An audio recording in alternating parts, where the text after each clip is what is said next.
I want to take you back to a very specific moment in time. We need to set the clock to March 10th, 2016. Okay.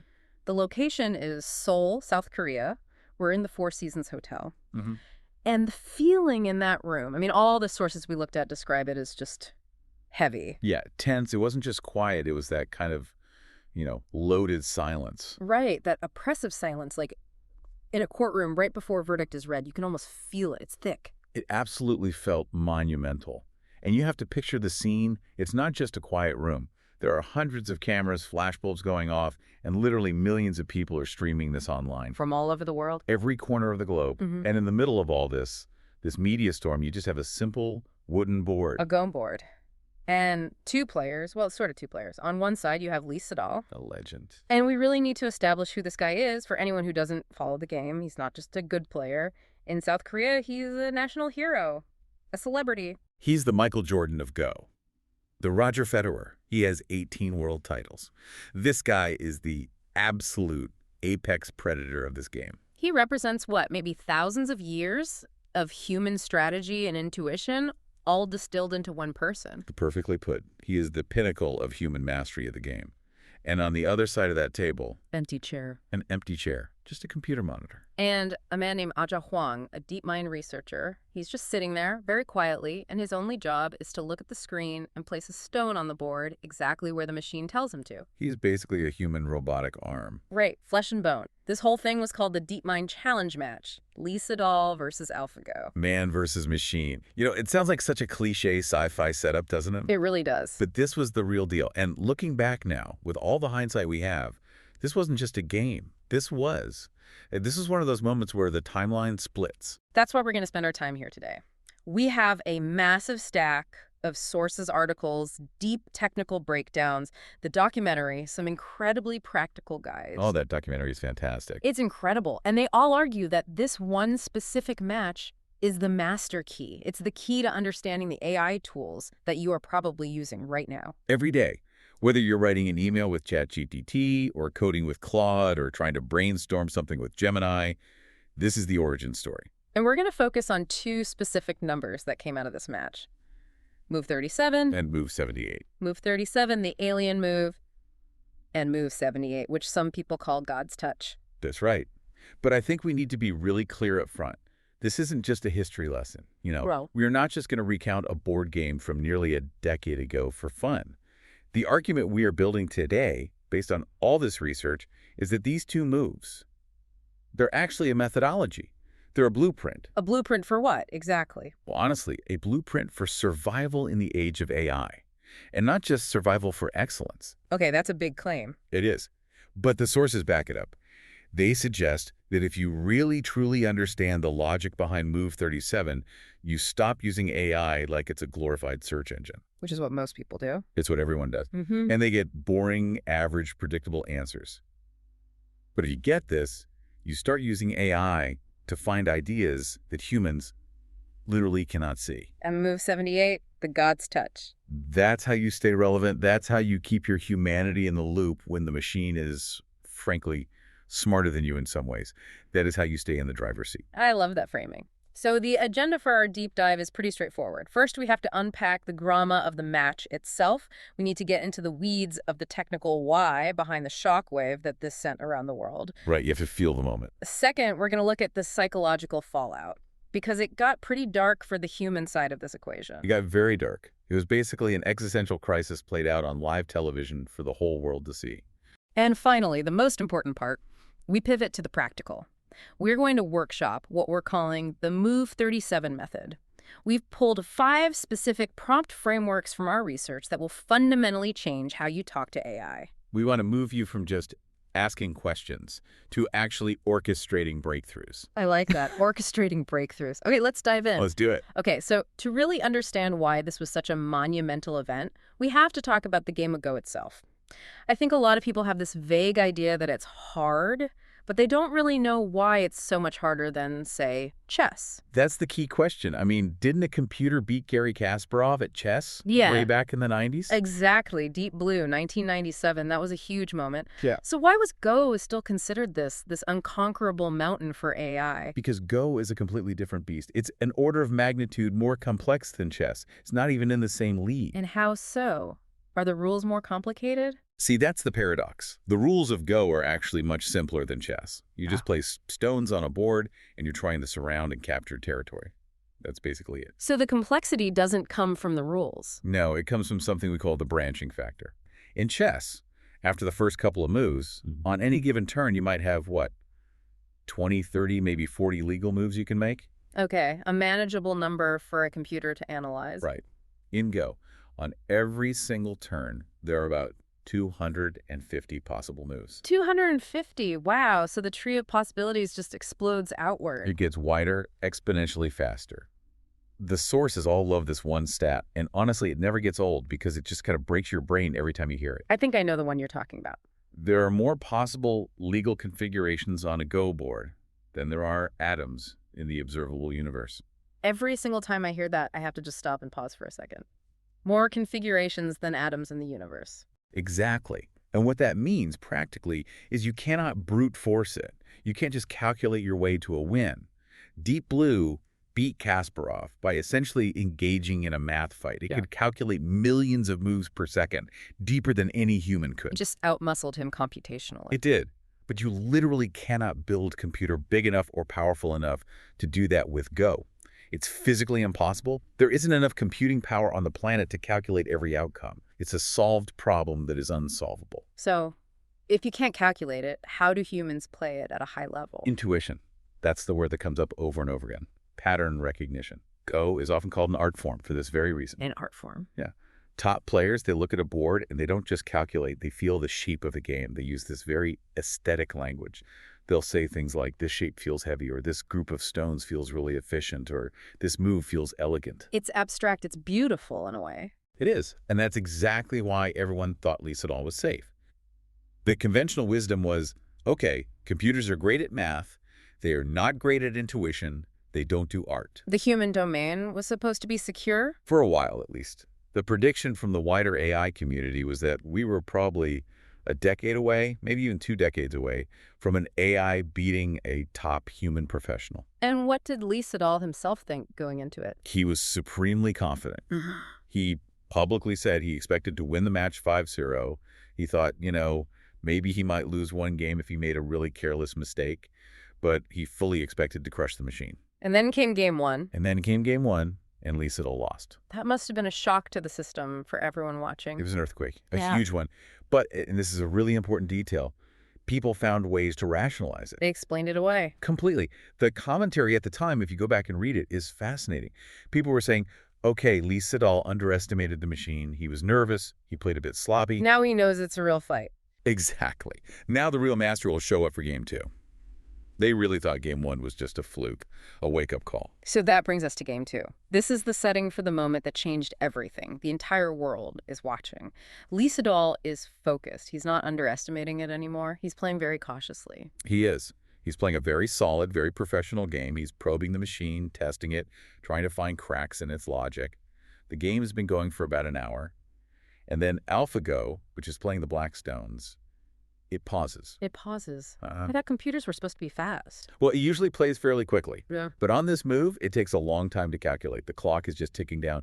And then after this long pause, Aja Huang reaches out, and he places the black stone on the 5th line, move 37. Now, for a casual observer like me, this is just a black piece of plastic on a wooden grid. It means nothing. But looking at the commentary logs and watching the documentary, the experts were absolutely losing their minds. Why? What was so fundamentally wrong with this move? Okay, so to get this, we have to do a quick Go lesson. The board is a grid of 19 by 19 lines. Okay. The edge of the board is the first line. The third line from the edge is traditionally called the line of territory. If you play there, you're securing points. It's safe. It's solid. It's like putting cash in the bank. Got it. Third line is safety and territory. Right. The fourth line is called the line of influence. When you play there, you're not taking points right away, but you're building power toward the center of the board. It's more of an investment. It's standard opening theory. Okay, so third and fourth lines are where all the action is supposed to happen early on. What about the fifth line, where AlphaGo played? The fifth line is basically no man's land in the opening.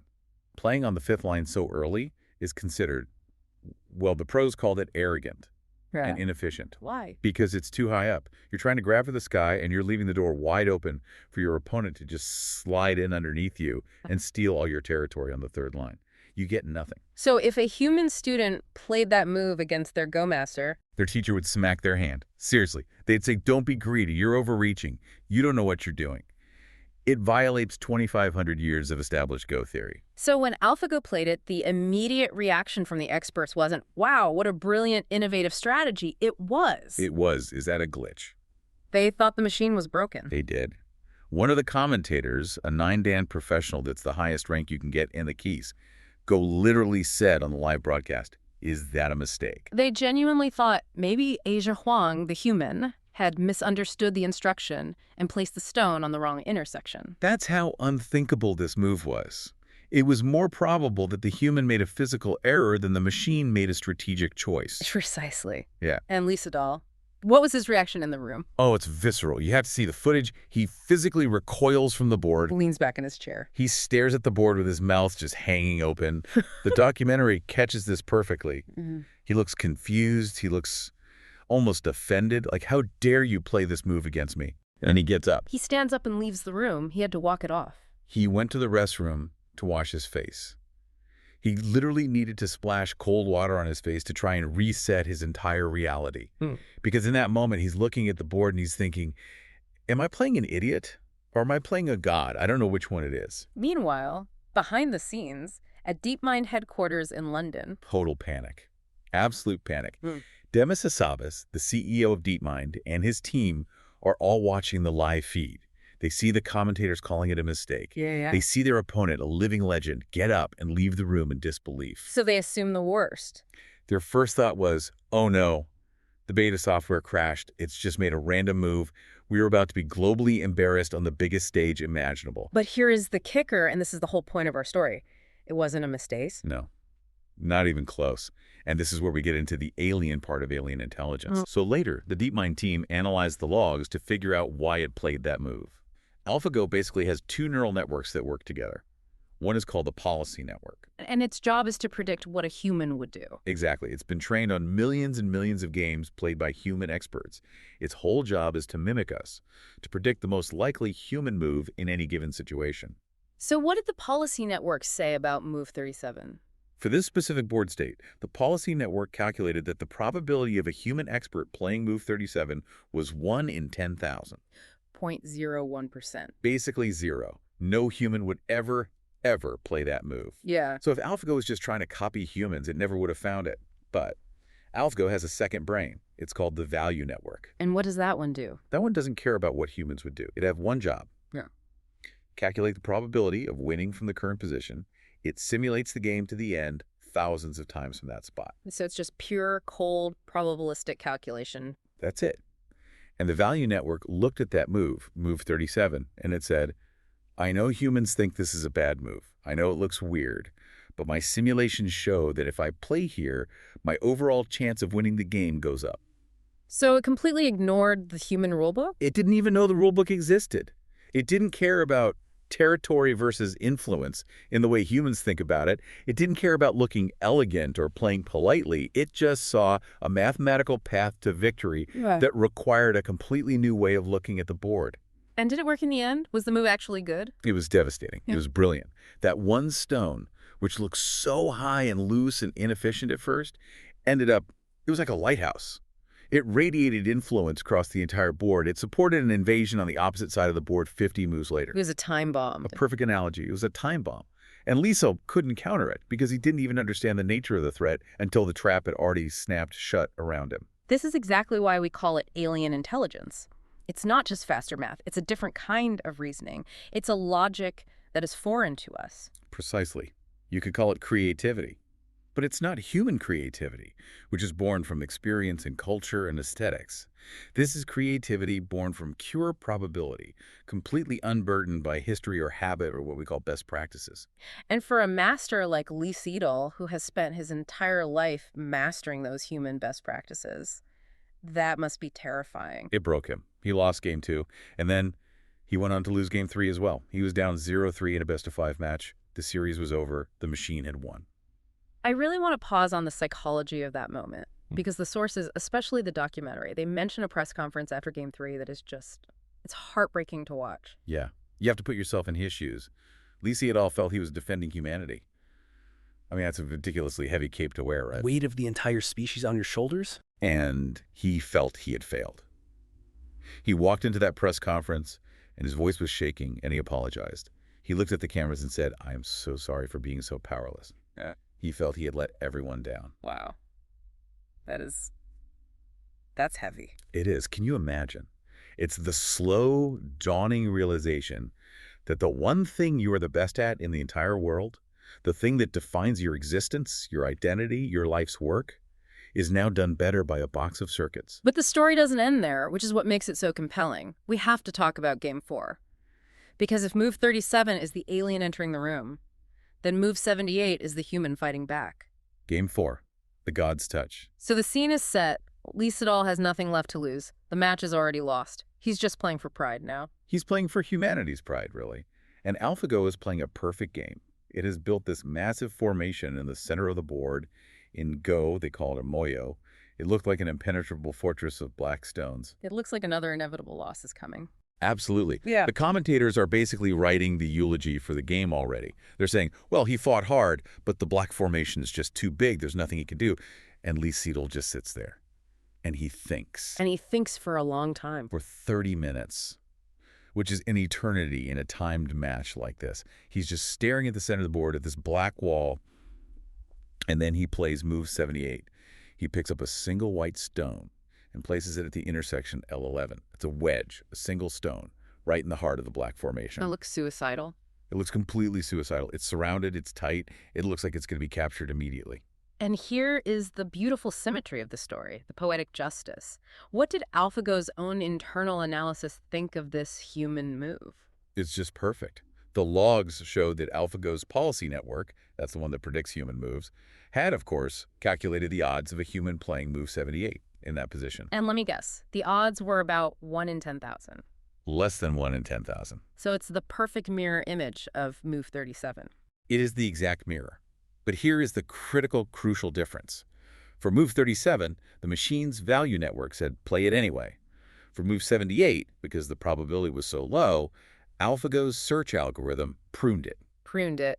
What does that mean in non-tech terms? It means the AI stopped analyzing that branch of the game tree. It essentially said, this move is so unlikely, so effectively stupid, that I am not going to waste any computing power thinking about what happens if he actually plays it. It created a blind spot in its own vision. A massive blind spot. It didn't see the move coming until the stone was physically on the board. And when Lee Sedol played it, the machine panicked. It broke. How does an AI break? What does that look like? It enters a state that the engineers call delusion. Technically, its value network collapsed. The numbers that told it the probability of winning just crashed. It dropped from, say, 70% to near zero, and it couldn't find a logical path back to stability. So it started to hallucinate. Hallucinate. Like how ChatGPT will just make up facts sometimes. Exactly like that, but in the context of a Go game. It began playing moves that were completely nonsensical. It was placing stones in dead zones on the board where they would be immediately captured for no reason. It was giving away points for free. It started throwing the game away. It looked like a beginner who was just panic clicking. The human commentators were confused all over again, but this time they were saying, wait, the computer is broken. Why is it playing there? That makes no sense. And Lee Sedol, in the middle of all this chaos, He kept his cool. He had created this tiny sliver of complexity that the machine couldn't handle, and he capitalized on its confusion. He navigated the chaos he created, and he won the game.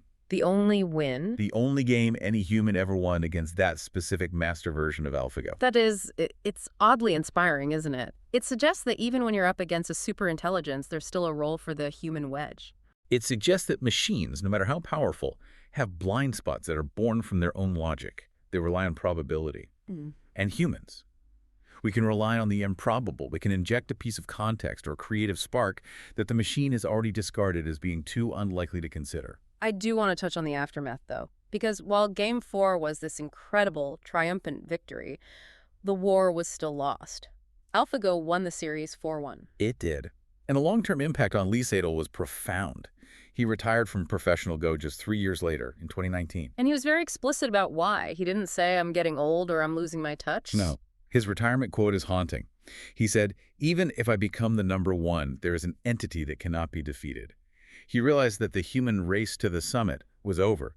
The summit was now occupied by something that wasn't human. That's a true existential crisis. If AI can paint better than the best painter, write better than the best writer, code better than the best programmer, then what is the point of human endeavor? That's the question everyone is asking now, isn't it? Lee Sedol was just the canary in the coal mine for all of us. But there is a counter perspective in the sources, right? We have to talk about Fan Hui. Yes, Fan Hui. He was the European Go champion, and he was actually the first professional to play AlphaGo, in secret, months before the Lee Sedol match. And he got crushed. He lost 5-0. He was devastated. He had an identity crisis. But his reaction ultimately was different from Lee Sedol's. He joined the team. He joined DeepMind. He became what he called the human bridge. He decided his role was to help the human developers understand the beauty of the moves AlphaGo was playing. He looked at Move 37, and he didn't see a mistake or an insult. He saw a new horizon for the game. He said it made him a better player. He said, "It showed me something I had never seen before in 2,500 years of this game." So you have these two paths laid out before you. You can be Lee Sedol, retiring in the face of an unbeatable opponent, or you can be Fan Hui, deciding to learn from the alien. And that brings us right to the core promise of this deep dive. We are not here to be depressed about the future. We're here to find the blueprint in this story. Exactly.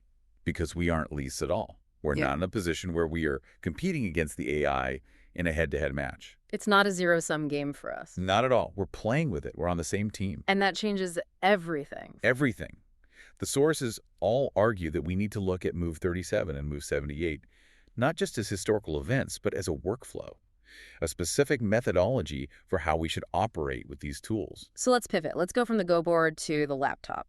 I'm sitting here, I have a project due, and I've got ChatGPT open on my screen. How do most people use it? They use it like a junior intern, or maybe a slightly smarter search engine. Yeah. Write this email for me. Summarize this long article. Give me 10 ideas for a blog post about time management. And what kind of answers do they get back? They get the Move 3. They get the standard conventional third-line move every single time. Because the AI is just trained on the average of the internet, right? Precisely. A large language model, an LLM, is fundamentally a prediction machine. Its core function is to ask, based on all the text I've been trained on, what is the most likely next word? So by its very definition, it is designed to give you the most likely, most average, most conventional answer. It gives you the best practice. But in a competitive market or in any creative field, best practice is just another way of saying what everyone else is already doing. Right. The recipe for mediocrity at scale. If you want to win, if you want to stand out, you don't need the best practice. You need Move 37. You need the alien move. You need the outlier idea. So how do we do that? How do we force the AI to play Move 37? How do we stop it from being so boring and predictable? You have to deliberately break its prediction pattern. You have to explicitly ask it to abandon the average. You have to write a prompt that is engineered to seek out the 1 in 10,000 idea. Okay, let's get into the Move 37 method. We've got 5 specific prompts here from the research. The first concept is what you call the anti-best practice prompt. This is a fantastic one for anyone in marketing or strategy or content creation.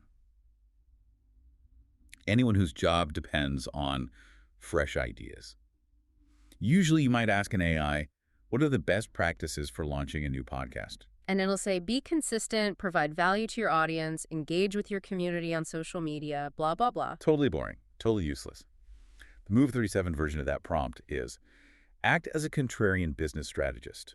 Identify 3 strategies for launching a new podcast that go directly against standard industry best practices, but would be highly effective for a niche, discerning audience. Against standard best practices. That's the trigger phrase. That's the key. You are forcing it to look at the long tail of the probability curve. And it might come back with something you'd never think of. Like what? Like, don't be consistent.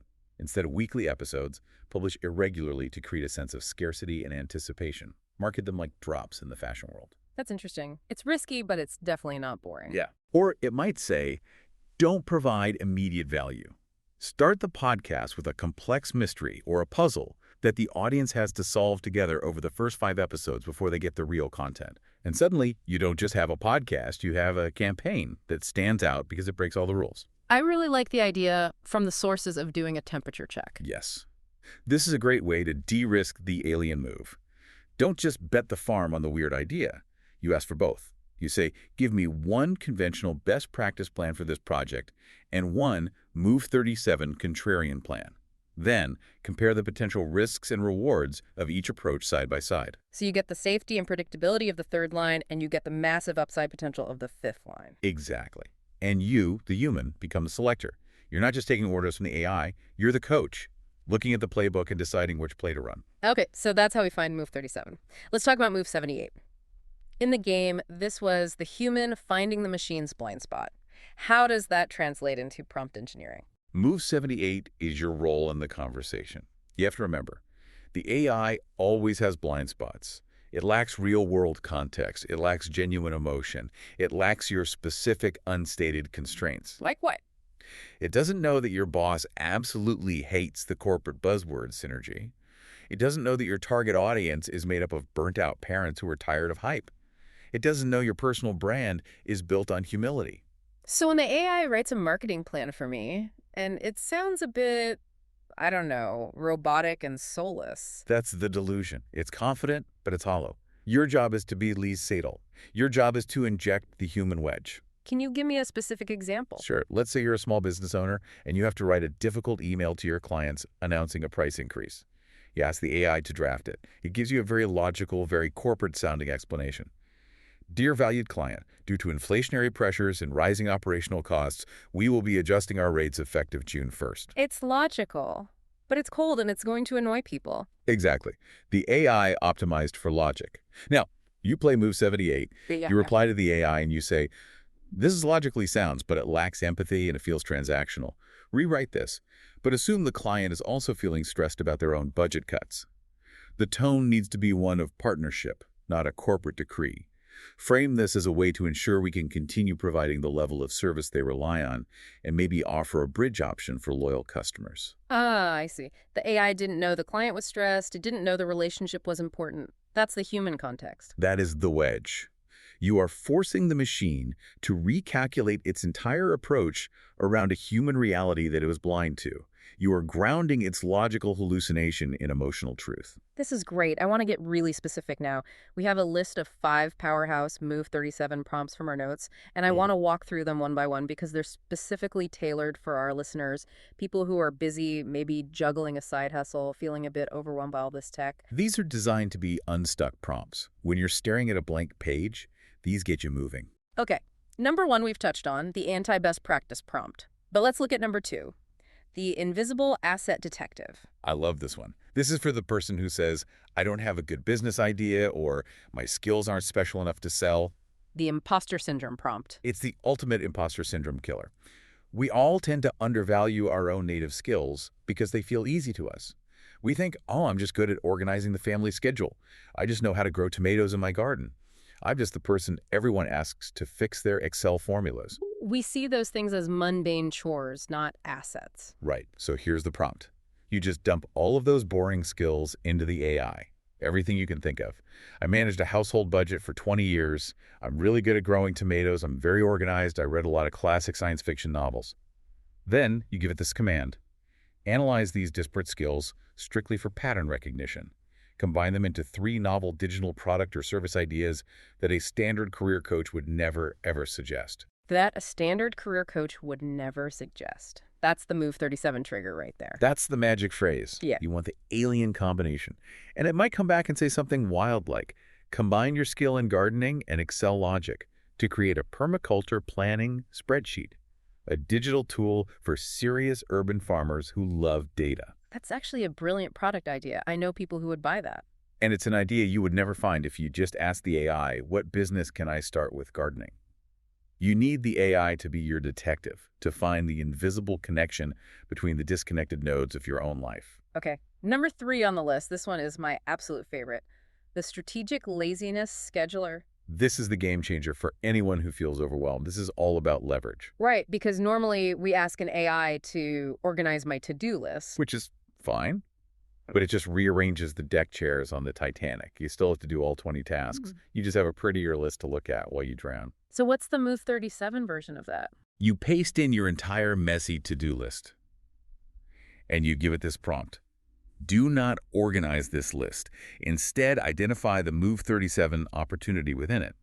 What is the one task on this list that, if I did it first or did it differently or automated it, would render at least 3 other tasks on this list completely irrelevant? Render them irrelevant. That is such a powerful phrase. It's about subtraction, not just addition or organization. It's about finding the single domino that knocks down all the others. You're asking the AI to find the high-leverage efficiency hack that you are too buried in the work to see for yourself. We are definitely going to simulate this one in a minute because it's just so important. But let's quickly get through the last two. Number 4, the impossible combination. This is a pure creativity prompt. AlphaGo won because it found a way to combine the line of influence and the line of territory in a way that human theory said shouldn't work. You do the same thing with ideas. It's about mashups. Strategic mashups. You ask the AI, find the philosophical intersection between ancient Stoic philosophy and modern UX design for mobile apps. And it might come back with a detailed framework for designing calm, low-anxiety interfaces for overwhelmed users. You've just created a niche of one. It's about taking two things that seem to have no connection at all and forcing the AI to build a logical bridge between them. And finally, number 5 on our list, the pre-mortem from the future. Right. Humans are wired for optimism. We start a project and we think this is going to work. AI, on the other hand, is probabilistic. It's been trained on a massive data set of successes and failures. It knows the stats. So you're asking it to be a pessimist for you, to kill your dream. You're asking it to save your dream from your own blind spots. You give it your business plan or project idea, and then you prompt it. Imagine it is 1 year from now. My project has failed. But it didn't fail for the obvious reasons like running out of money or time. It failed for a surprising, subtle, non-obvious reason that I didn't see coming. What was that reason? That non-obvious constraint is so crucial. It's everything. It forces the AI to look for the blind spots in your plan. Just like Lee Sedol found the blind spot in AlphaGo's logic. And the AI might come back and say, your project failed because your branding used a color palette that, while beautiful, was not accessible for colorblind users, alienating 8% of your potential male market. And you'd go, oh my God, I didn't even think of that. And now you can fix it before you even start. You just played Move 78 against your own business plan to make it stronger. Okay, I promised we would do a deep dive simulation of the strategic laziness prompt. I want our listener to really visualize this because this is where you get hours of your week back. This is where the rubber really meets the road. Let's do it. It's my favorite one. Okay, let's invent a character, a solopreneur. We'll call her Sarah. She's trying to build her personal brand online, maybe as a coach or a consultant. And she is drowning in content creation. Here's her to-do list for a typical Monday. Number 1, read 5 industry newsletters to find interesting news. 2, write a 1,000-word blog post summarizing the news. 3, write a script for a 5-minute YouTube video based on the blog post. 4, write a weekly newsletter email. 5, create 3 LinkedIn posts from the same content.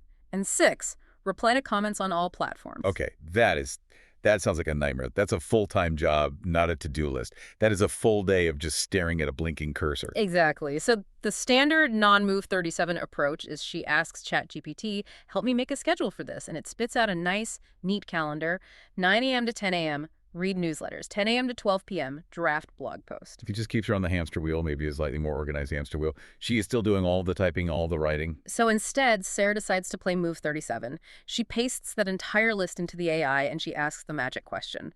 Don't organize this. Find the leverage point. What is the one task that could make the others irrelevant?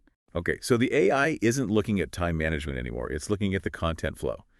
It immediately sees that tasks 2, 3, 4, and 5 are not actually different tasks. They're the exact same content, just formatted for different platforms. It's all the same idea, just being retyped over and over. So where is the Move 37 that the AI finds? The AI suggests a radical new workflow. It says, stop writing, start speaking. Explain that. What does it mean? It says, the highest leverage point is task 3, the video script, but don't write it.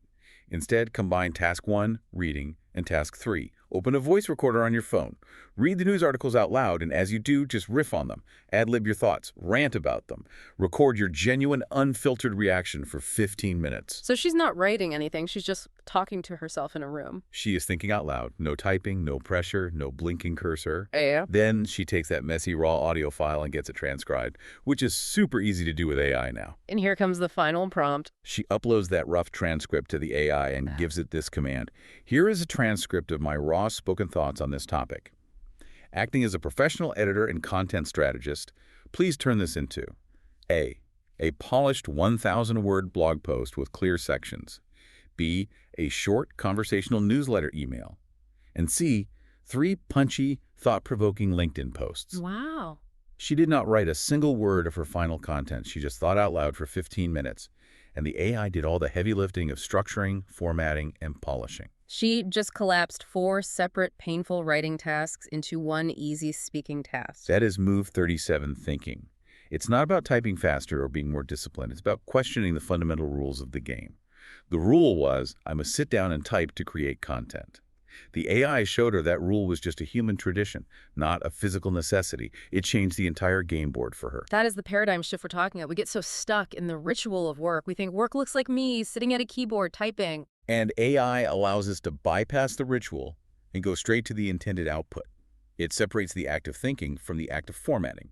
This brings us right back full circle to Lee Sedol. When he retired, he felt defeated. He felt like the value of human effort, of his life's work, had been diminished or even erased. But in the example of Sarah, is she defeated? No, she's empowered. She's liberated. You could argue she's actually being more human because she's spending her precious energy on the things only a human can do. Thinking, analyzing, forming unique opinions, not just hitting keys on a keyboard. That is the big takeaway from all of this. If we try to compete with AI on its terms, on computation, on writing speed, on coding speed, on organizing data faster, we will lose. We will always eventually lose. We'll end up like Lee Sedol in game 1, 2, and 3, overwhelmed and obsolete. Exactly. But if we compete on our terms, on direction, if we focus on asking the right questions, on prompting for Move 37 creativity, on providing the essential Move 78 human context, we win. We become the orchestrators of the intelligence, not the laborers. We stop being the person painstakingly placing each stone on the board, and we become the architect of the entire game. That's beautifully put. That's the goal. So here's the challenge for you listening to this right now. We've given you the history of these 2 incredible moves, and we've given you the prompt frameworks to use them yourself. You have to remember, Move 37 was always possible. It was always on the board. For 2,500 years, millions of brilliant human minds looked at that grid and didn't see it. The AI saw it because it wasn't afraid to look stupid. It wasn't burdened by the fear of breaking the rules. So the final question for you is, what is the Move 37 hiding in your own career or your business or even just your daily life? What is the elegant, counterintuitive solution sitting right there in front of you that you can't see because you're too busy following the best practices? And maybe more importantly, what is the right question you need to ask your AI partner today to help you finally find it? Don't settle for the average answer. Go find the alien one. Thanks for diving deep with us. See you next time.